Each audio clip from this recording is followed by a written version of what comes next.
Salut à tous, mardi 4 octobre 2022.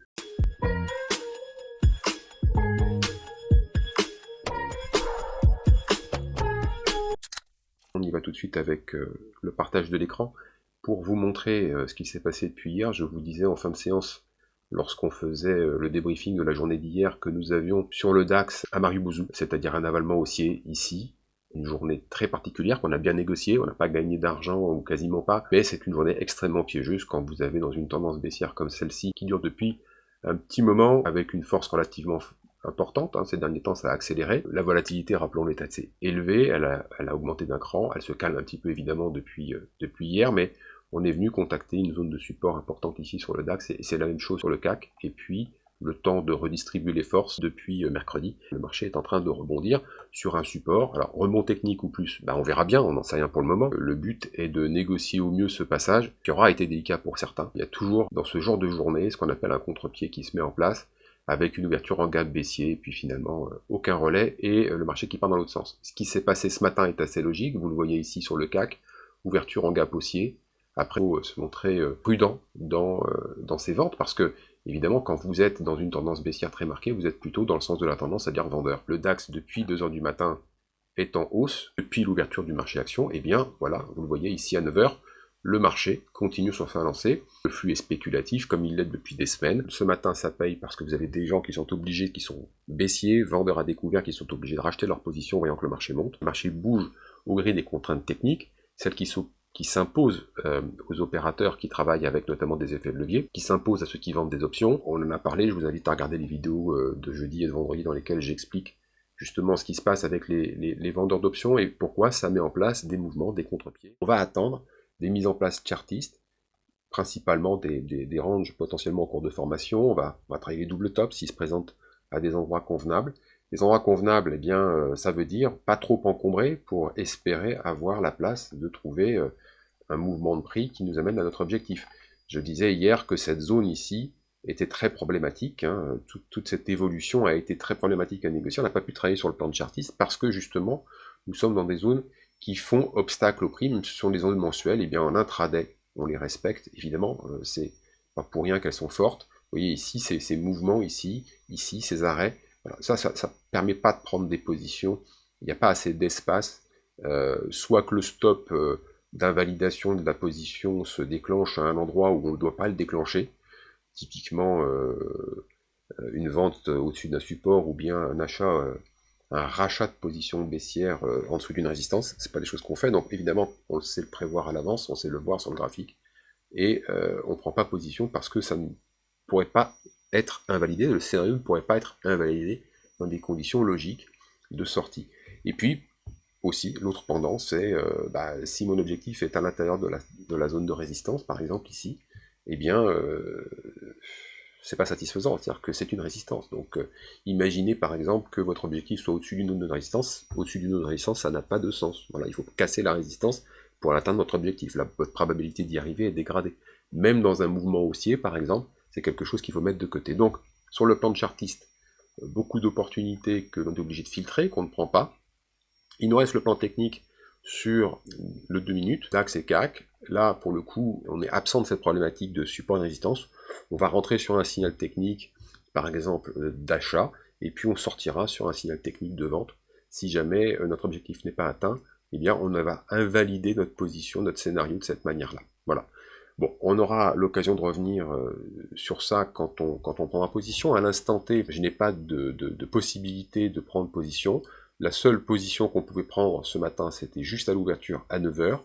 Elle était ici à l'achat, pile poil à 9 heures.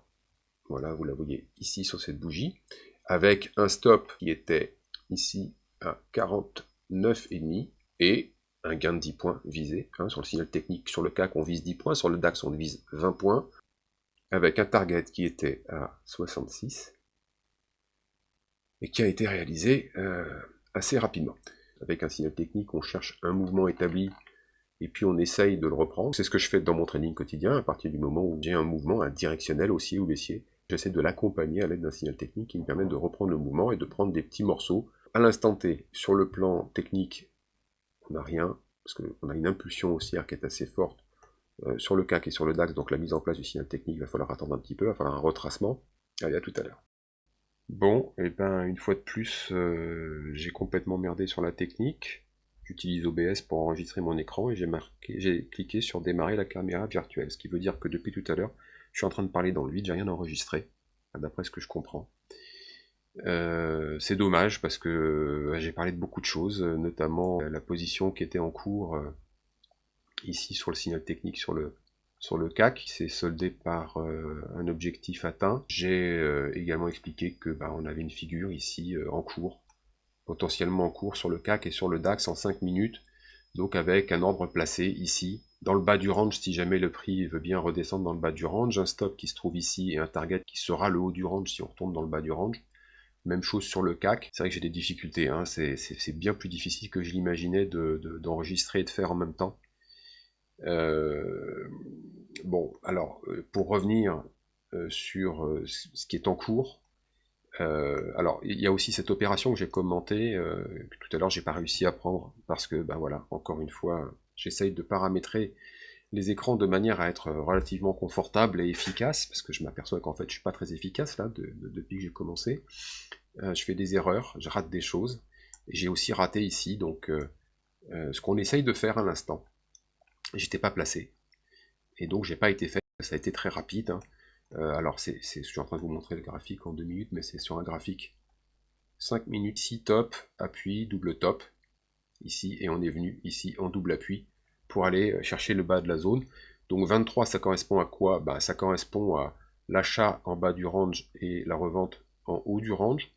Le range fait 27 points, et donc je retire 2 points pour l'entrée, je fais toujours comme ça, je sécurise 2 points pour sécuriser l'ouverture de ma position, et la sortie c'est 2 points en moins. Donc sur un range de 27, il reste 23, opération que je n'ai pas faite puisque je n'étais pas placé. Là, je suis placé, puisque je me suis placé pendant que je pensais enregistrer, et donc l'idée c'est d'acheter avec 2 points de marge dans le bas du range, de se stopper sur à peu près le report du range, un tout petit peu plus, et de viser comme objectif donc le haut du range si on va taper dans le bas, ce qui nous donnera un ratio gain-perte théorique de 1 pour 1. Je peux très bien, et c'est 9 fois sur 10 qui se passe, avoir donc une position qui sera perdante, mais avec une perte limitée, puisque j'aurai un signal d'invalidation qui se passera ici. Le signal d'invalidation peut avoir lieu entre ici et puis ici, qui est le stop de protection. Donc 2% c'est le target, 2% c'est le risque maximum, et entre les deux, eh bien, je peux avoir une perte qui sera inférieure à 2%. Même chose sur le CAC, c'est exactement la même chose, c'est la même stratégie. Si on vient chercher le bas, je viserai le haut. Je vais vous montrer ça en visualisant. Vous voyez, c'est le report du range plus une petite marge. Ça, ce sera le stop, c'est le stop de protection, c'est le pire. La perte peut se produire aussi entre ici 52 et en dessous. Là, c'est la perte maximum. Et ici, la validation. La validation coûtera moins cher, mais si le gain se produit, eh bien, ça fera donc un gain proportionnel à la perte maximum. Évidemment, c'est ce que je disais avant de me rendre compte que je n'enregistrais pas, c'est que si on fait un nouveau plus haut, j'annulerai bien sûr mes ordres, puisque ici on peut se placer à court limité, hein, c'est pas comme quand on déclenche un signal technique sur 2 minutes, là il faut cliquer au prix au moment où on a le déclenchement du signal. Là, on encadre son ordre avec donc un cours pour entrer, un cours pour sortir stop si jamais le marché décale fort contre nous, et puis un cours pour sortir à la limite si le scénario se réalise. Après, évidemment, on a de la surveillance à faire, parce que comme je vous l'ai dit, le scénario c'est un rebond pour aller jusque là, mais si on passe en dessous, eh bien ce scénario de rebond, je peux l'abandonner, il ne se fera pas, et donc je vais déclencher ma sortie à la main. Je suis en train de regarder si on a quelque chose qui se met en place sur le plan technique, mais on en est très très loin. Alors, ce que je disais aussi tout à l'heure, pendant que j'enregistrais pas, c'est que je faisais un point sur ce qui se passe. Ce qui se passe, c'est qu'on arrive donc à un niveau de résistance, mais que compte tenu de la pression haussière qu'on a là, c'est une pression technique, hein. On n'a pas de la part des gérants des achats massifs parce qu'on est arrivé sur un support. À mesure que la journée va avancer, les contraintes techniques vont devenir de plus en plus fortes. Tous ceux qui travaillent avec des demi-marges, les courtiers qui autorisent des demi-marges, à 18h30, c'est pleine marge. Donc plus on va se rapprocher de la fin de la séance, et plus les contraintes techniques vont être fortes. C'est toujours comme ça. Donc on peut avoir une poursuite de ce contre-pied. Là, on fait quand même, entre l'ouverture hier et à l'instant T, on est sur une reprise de 5,50. C'est énorme. C'est énorme. C'est en ligne droite, hein. Les retracements sont quasi inexistants. C'est-à-dire que là, vous n'avez pas les retracements qui permettent aux vendeurs à découvert de pouvoir initier des sorties de position dans des bonnes conditions. Voilà, on monte d'un cran, regardez. on commence à attaquer, et puis vous voyez comment ça monte, vous voyez, ça monte par saccades, tac, tac, tac, tac, non, vous ne voyez pas parce que je n'ai pas montré l'écran, mais voilà, les bougies se accélèrent tout d'un coup, parce que bah, vous avez des stops qui se déclenchent, vous avez des seuils qui sont atteints avec des achats automatiques des algos. Ça, c'est typiquement de la gestion de delta qui se met en place. La probabilité que ça continue de cette manière-là est très très forte. Plus le marché va monter, plus la pression technique sera forte. Voilà, c'est comme ça que ça se passe. Donc en résumé, je suis placé pour le CAC à l'achat ici, pour le DAX à l'achat ici, et puis si on close dans la zone ici dans 3 minutes, eh bien je retire mes ordres parce que je n'aurai plus les conditions requises pour prendre position. Bon allez, à tout à l'heure, dès qu'il se passe un truc, je reviens vers vous. Il est bientôt 15 h. Il ne se passe pas grand chose depuis un petit moment. Les opportunités sont très peu nombreuses. Sur le DAX, sur le plan technique, rien. Sur le plan technique, sur le CAC, là on a eu une opportunité à saisir qui s'est soldée par une perte de 4 points.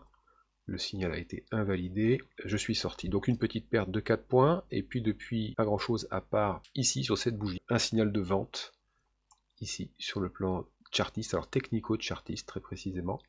Mais le problème de ce signal de vente, c'est qu'il ne se présente pas dans de bonnes conditions parce que l'objectif est au-delà de cette zone ici de résistance. Il est à l'intérieur. Et donc maintenant que nous sommes passés au-dessus, la probabilité d'avoir ce qu'on appelle le pullback, donc pour ceux qui ne savent pas, un pullback c'est tout simplement ça et puis ça. La résistance devient support. Et évidemment, à partir du moment où mon objectif est à l'intérieur, ben, je n'ai pas parié sur le fait qu'on va y aller. Au contraire, je ne prends pas position. J'ai un signal, c'est propre, c'est net, mais il manque un des éléments pour pouvoir intervenir. Je n'interviens pas, ça fait partie des règles, et c'est ces règles-là qu'il est impératif de suivre en permanence quand on fait du trading intraday. Il n'y a pas de marge d'erreur possible. Point de la séance de trading à 16h15. Bon, eh ben ça continue de monter, ça c'est la première chose. Ensuite, est-ce que j'ai eu des opportunités? Non, c'est filtré. Sur le plan de chartiste, dans la liste des choses qu'on ne peut pas faire, ici sur le CAC et également sur le DAX, sur le plan chartiste et plus précisément technico-chartiste, je vous ai dit tout à l'heure que la vente à cet endroit-là était écartée parce qu'il n'y avait pas la place pour venir rémunérer l'objectif qui était à l'intérieur de la zone, dans cette zone, anciennement zone de résistance, qui est maintenant une zone de pullback, donc de support, c'est exactement la même chose que ce que je vous disais tout à l'heure avec le DAX, et donc on avait ignoré cette opportunité parce que justement elle ne cochait pas toutes les cases en termes de capacité à rémunérer le risque prix, et puis là, eh ben, on a la même chose dans l'autre sens. Ici c'est un signal d'achat dont le stop a lieu ici, c'est ici que l'on invalide et qu'on stoppe la position. Sur ce type de stratégie, l'invalidation et le stop, c'est la même chose. Eh bien, évidemment, la probabilité que le marché vienne toucher ce support après être entré ici et rebondisse est forte, donc je n'ai pas envie, évidemment, de prendre la perte ici, parce que le scénario, certes, les conditions sont remplies pour dire bah, tu sors de position, sauf qu'en fait, il y a le contexte, et puis il y a surtout la zone dans laquelle tout ça se passe, à savoir cette zone qui peut être, encore une fois, une zone de rebond. Donc, pas de vente ici, pas d'achat ici. La vente n'a pas été à l'objectif. L'achat, lui, ça y a été, mais on ne pouvait pas le faire. Donc un coup ça y va, un coup ça n'y va pas. Ce sont des opportunités qui n'ont pas une bonne probabilité de réussite, et donc par conséquent, voilà, je les ignore, et ce qui se passe après ne m'intéresse même pas. J'ai maintenant un graphique qui a une autre allure, parce qu'on a fait une nouvelle extension haussière. Ici, un nouveau plus haut qui a été effectué dans ce mouvement daily qui n'en finit plus de monter. Le contre-pied se poursuit, donc par conséquent, le marché reste ferme à la hausse. Il prend quelques respirations et puis il continue d'aller de l'avant. Alors est-ce que ça va continuer? C'est possible, en tout cas pour des raisons techniques, c'est possible. C'est même assez probable, et puis ça peut aussi se tasser, tout simplement. C'est un marché qui est livré à la spéculation, donc par conséquent, tout est possible dans tous les sens. On est tellement en divergence avec la tendance, baissière depuis hier, la pression haussière est tellement forte sur les vendeurs que c'est compliqué de travailler dans ces conditions-là. Le marché se complique tout seul. Et donc, par conséquent, pour moi, c'est ce qui est important, si vous voulez, à retenir dans tout ce qui se passe là, c'est que, bon, on fait quelques opérations, on gagne un peu, on perd un peu. Il n'y a pas grand-chose depuis hier, vous le voyez bien, on ne fait pas des scores. Mais attention, c'est à mettre en perspective des baffes que prennent d'autres, parce que justement, cette divergence extrêmement violente, ce rouleau compresseur, amène des contraintes techniques très fortes. Il y a des gens qui sont obligés de débloquer des positions dans des conditions abominables, voire même qui sont liquidés. Pour ceux qui n'en sont pas encore là, eh bien, si ça monte encore d'un cran, évidemment, le niveau d'emmerdement va monter aussi, et donc ça va provoquer chez d'autres personnes des obligations de faire des choses.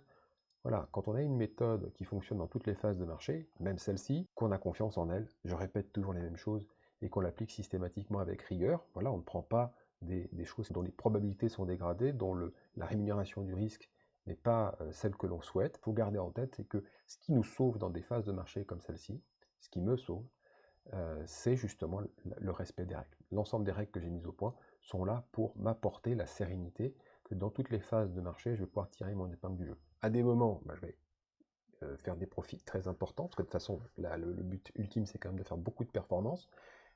Mais attention, ça sert à rien de faire beaucoup de performances pour rendre énormément au marché.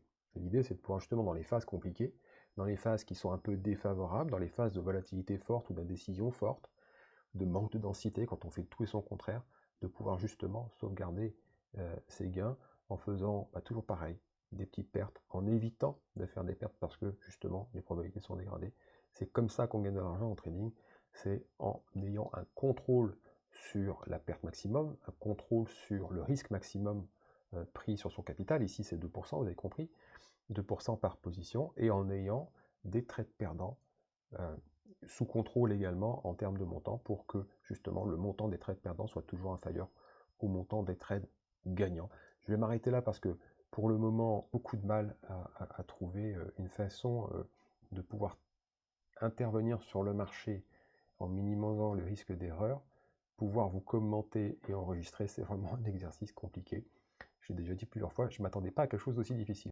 Voilà, je reviens parce qu'il y a quelque chose qui se prépare sur le CAC. On va pouvoir prendre une position chartiste de double appui potentiel se trouve ici, cette position potentielle, avec ici un bas de range dont on peut voir les données. Alors non, vous ne pouvez pas voir les données. Voilà, vous pouvez voir les données. Le bas du range, c'est 3,5, donc je suis placé à 5,5, c'est-à-dire 2 points au-dessus, et également à 19 pour la sortie, si jamais je suis exécuté à l'achat. Le stop de protection, voilà, il est placé à 2% de la distance comprise dans ce range ici. Donc le bas du range c'est 986 et le stop est placé à 83. Tac. Et puis bien sûr, ça c'est le pire, c'est pour calculer la taille de cette position. Et bien sûr, on aura potentiellement des niveaux d'invalidation avant ce stop pour sortir cette position à l'achat, si jamais, évidemment, on arrive à l'ouvrir. Parce que pour l'instant, il faut déjà arriver à venir ici. Alors j'ai une configuration qui ressemble à ça sur le DAX, elle est tracée ici, sauf que le problème avec le DAX, c'est toujours le même. C'est-à-dire que l'endroit où se déclencherait le stop, c'est encore, comme tout à l'heure, une possibilité de venir rebondir ici, et donc un risque pour moi de prendre une paume pour rien en achetant ici. Donc pour pas faire d'erreur, hop, j'enlève ce qui n'est pas une opportunité exploitable de mon graphique. Ici, on est placé, on attend que ça se passe, on ne vient pas nous chercher. On va pouvoir ouvrir cette pause là, et je viens de rater le signal technique. Décidément, j'avais ici un signal technique d'achat sur le CAC et également sur le DAX. Ouais, c'est bien ça. Raté. Voilà, raté tous les deux. Alors, je me positionne sur le plan de chartiste, alors que se déroulent des choses sur le plan technique que je ne vois pas. Vraiment, la journée est fatigante, et surtout, je commence un peu agacé de faire autant d'erreurs. Bon, j'ai décidé quelque chose, je vais jusqu'au bout, tant pis. Pour les erreurs, donc ici, la prise de position technique nous a amené à entrevoir, en tout cas à viser un target à 10 points. Ça fait 18. Voilà, ça vient d'être fait. Donc ça, c'est un manque à gagner sec net pour moi. C'est agaçant. Et puis sur le DAX, c'est 20 points. Donc voilà, on vient de les faire aussi. Bon, bah ça, c'est deux gains que je prends pas. C'est embêtant. Voilà, enfin, c'est embêtant. Ça va pas changer ma vie, mais c'est agaçant. Il faut que j'arrive à contrôler cette frustration. Donc, deux positions à l'achat ici, avec donc, pour ceux qui sont attentifs, un résultat de 10 points et un résultat de 20 points. Quand malheureusement moi je saute à la corde parce que sur le plan de chartiste, j'ai souhaité intervenir ici et que le marché repart sans venir me chercher. C'est là, si vous voulez, que le technique, les signaux techniques, l'approche technique est complémentaire de l'approche chartiste. Le technique, retenez ça, c'est le timing. Voilà. Le chartisme, c'est le bon prix, le technique, c'est le timing. Et on vient d'avoir un exemple édifiant où j'ai concentré mon attention sur le chart, sur une figure chartiste euh, en cours d'exécution, et le temps que je passe à l'expliquer, eh bien, je ne vois pas sur mon graphique que le bon moment vient de se déclencher. Voilà, le signal m'a donné le moment d'y aller. Bon, allez, c'est pas grave, hein, c'est pas comme de prendre une perte indue parce qu'on a fait une erreur. Mais bon, ça fout un peu les bouches, je dois vous avouer quand même. Il y a très peu de négo aujourd'hui, très peu de négo, et ce manque d'attention m'empêche de prendre deux opportunités et de ramasser 30 points, ça m'énerve un peu. Bon, 17h04, je vais calmer ma frustration. Je vais passer la close, me revoici avec rien de nouveau sur le plan des opportunités, il n'y en avait pas. Vous allez voir que ce que j'ai raté, je l'ai raté, hein, c'est parvenu, donc voilà.